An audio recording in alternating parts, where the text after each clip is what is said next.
बनाई खाटी रे मेरी सनी देओल सी बाटी रे दूध दही का चस्का से एक पीला हाथ की काटी रे पीला हाथ की काटी रे ओ बनाई खाटी रे मेरी सनी देओल सी बाटी रे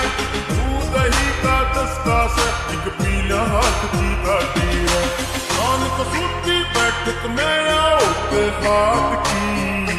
शान कसूती बैठक में आओ के हाथ की ठोकर पूरी जात की ठोकर पूरी जात ठोकर पूरी जात ठोकर पूरी जात